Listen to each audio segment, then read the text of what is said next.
સાજીશ. લેખક કનુ ભગદેવ. પ્રકરણ 1. નાગપાલની મૂંઝવણ. દિલીપની પ્રશ્નાર્થ નજર સામે બેઠેલા નાગપાલના ચિંતાતુર ચહેરા સામે મંડાયેલી હતી. નાગપાલને એણે આટલો ચિંતાતુર ક્યારેય નહોતો જોયો. નાગપાલ રહી રહીને પોતાના હાથમાં જકડાયેલી પાઇપમાંથી કસ ખેંચતો હતો. ઓફિસમાં પ્રિન્સ હેનરી તમાકુની કડવી મીઠી મહેક પ્રસરેલી હતી. અત્યારે એની સામે ટેબલ પર એક ખુલ્લી ફાઇલ પડી હતી, જેમાં વિશાળગઢમાંથી પ્રગટ થતા સવાર સાંજના જુદા જુદા અખબારોના કટિંગ મોજૂદ હતા. શું વાત છે અંકલ? છેવટે દિલીપે ચૂપકીદીનો ભંગ કરતા પૂછ્યું. આજે તમે કંઈ વધારે પડતા ચિંતામાં લાગો છો? હા. નાગપાલ પાઇપમાંથી કસ ખેંચીને મોંમાંથી ધુમાડાના ગોટા ઉડાડતા બોલ્યો. ચિંતા જેવી જ વાત છે. શું ફરીથી આપણા દુશ્મન દેશોએ આપણી વિરુદ્ધ કોઈ કાવતરું ઘડ્યું છે? ના, એવી કોઈ વાત નથી. નાગપાલે નકારમાં માથું હલાવ્યું. તો? પુત્તર. નાગપાલનો અવાજ પૂર્વવત ગંભીર હતો. છેલ્લા એકાદ મહિનાથી એક રહસ્યમય ખૂની શહેરમાં વિચિત્ર ઢબે એક પછી એક ખૂન કરતો જાય છે, અને અત્યાર સુધીમાં તે અલગ અલગ સ્થળે જઈને 6 જણને મોતને ઘાટ ઉતારી ચૂક્યો છે. એ તો તું જાણતો જ હોઈશ. હા, જાણું છું અંકલ. દિલીપ ગંભીરતાથી માથું હલાવતા બોલ્યો. ખરેખર એ ખૂનીએ આજની તારીખમાં આખા શહેરમાં ભયનું સામ્રાજ્ય ફેલાવી દીધું છે. એ શૈતાન ક્યારે, ક્યાં પહોંચીને કોના પ્રાણ હરી લેશે એનું કંઈ જ નક્કી નથી. રાઈટ. આ વખતે નાગપાલના અવાજમાં થોડો ઉત્સાહ હતો. હું એ જ ખૂનીની વાત કરું છું.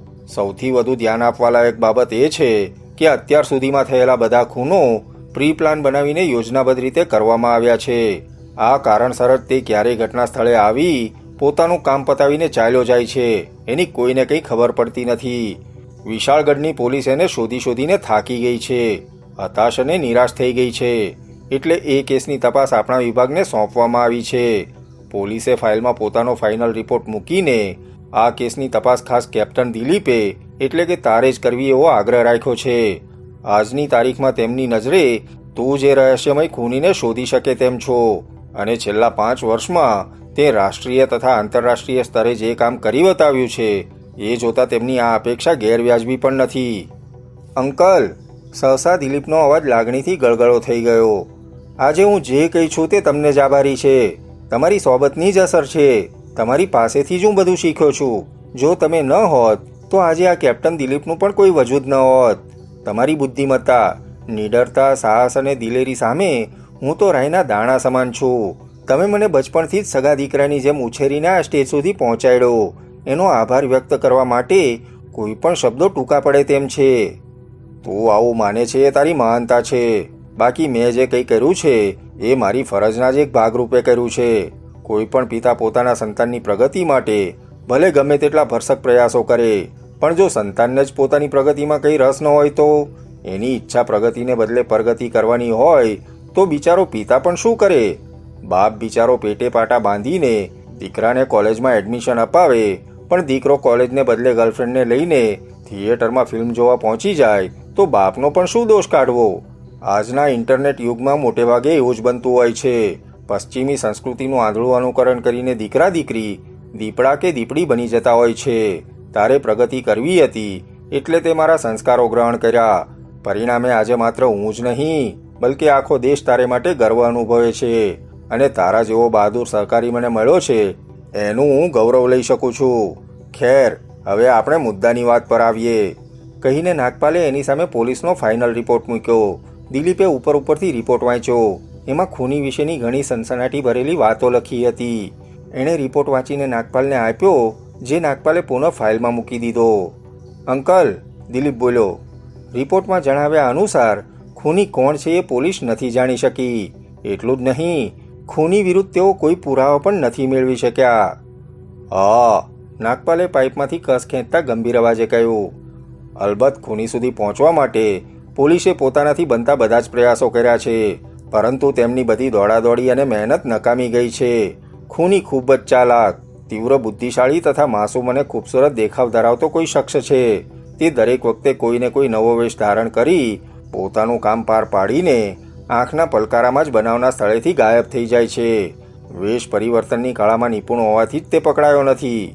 તું બનાવના સ્થળે જઈને જે માણસોને પૂછશે એ બધા તેના દેખાવનું જુદું જુદું વર્ણન જ તને જણાવશે.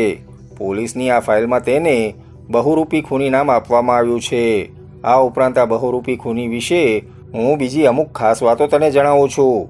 પહેલું, અત્યાર સુધીમાં એણે જે શખ્સોને મોતને ઘાટ ઉતાર્યા છે એ 6 જણ અપરાધી હતા. બધા પર ખૂન અને લૂંટ જેવા આરોપો હતા અને સજા ભોગવી ચૂકેલા ગુનેગારો હતા. બીજી દ્રષ્ટિએ જોઈએ તો ખૂની જે કંઈ કરે છે તે કાયદો અને વ્યવસ્થાની તરફેણમાં જ કરે છે. કાયદાએ જે કરવું જોઈએ એ જ તે કરે છે. પરંતુ એનો અર્થ એવો બિલકુલ નથી થતો કે આપણે એના પ્રત્યે આંખ આડા કાન કરીને બેસી રહીએ. કાયદો હાથમાં લેવાનો અધિકાર આમ જનતાને નથી. કાયદાનું કામ કાયદાએ પોતે જ કરવાનું હોય છે. કોઈ સાધારણ માણસ હાથમાં કાયદો લઈને સડક ઉપર ખુલ્લેઆમ ન્યાય કરવા નીકળી પડે એ વાત ટોટલી ગેરકાયદેસર જ છે. તમારી વાત બિલકુલ સાચી છે અંકલ. દિલીપ સહમતિ સૂચક ઢબે માથું હલાવતા બોલ્યો. પરંતુ લાખ રૂપિયાનો સવાલ એ છે કે ખૂની આ બધા ગુનેગારોના ખૂન શા માટે કરે છે? એ જ તો કંઈ ભેજામાં નથી ઉતરતું. નાગપાલના અવાજમાં મૂંઝવણનો સૂર હતો. આ ઉપરાંત ખૂનીની એક બીજી ખાસિયત એ છે કે ખૂન કર્યા પછી તે ઘટના સ્થળે ગંજી પત્તાના 52 પત્તામાંથી 3 પત્તા ગુલામ બેગમ તથા બાદશાહના મૂકી જાય છે. એણે એક કવરમાંથી ગંજી પત્તાની જોડના 3 પાના કાઢીને દિલીપને બતાવ્યા. દિલીપે જોયું તો એ પાના કાગળના નહીં પણ પ્લાસ્ટિકના હતા. ખૂની ઘટના સ્થળે ગુલામ બેગમ બાદશાહ શા માટે મૂકી જાય છે? એણે આશ્ચર્યથી પૂછ્યું. એ વાતનું રહસ્ય પણ અકબંધ જ છે. નાગપાલ બોલ્યો. તું આ ફાઇલ લઈ જઈને નિરાતે તેનો અભ્યાસ કરી લે. ખૂની ચૂપ નહીં બેસે એમ હું માનું છું. ટૂંક સમયમાં જ તે પોતાનું પરાક્રમ બતાવશે અને તારે એને અટકાવવાનો છે.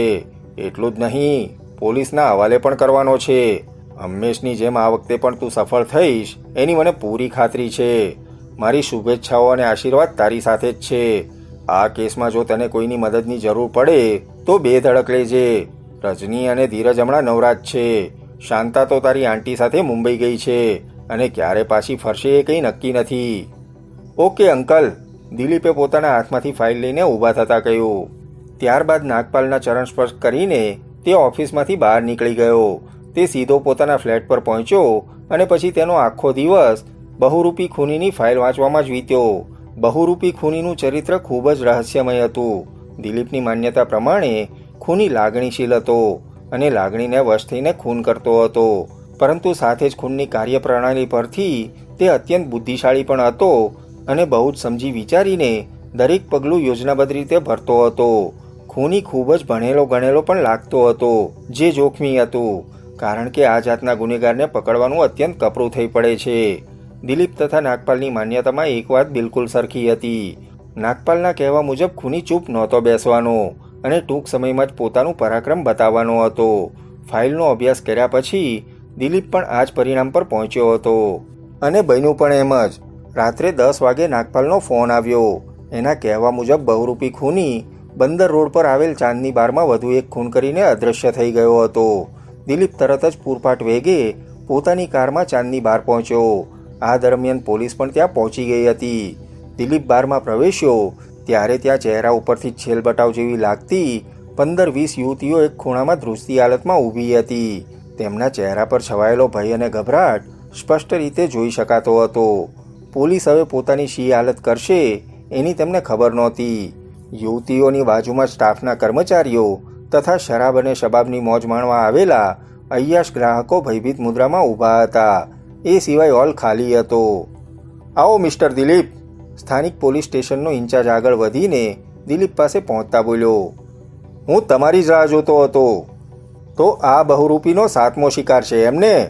હા. દિલીપની નજર હોલની બરાબર વચ્ચે જમીન પર પડેલા મૃતદેહ પર સ્થિર થઈ ગઈ.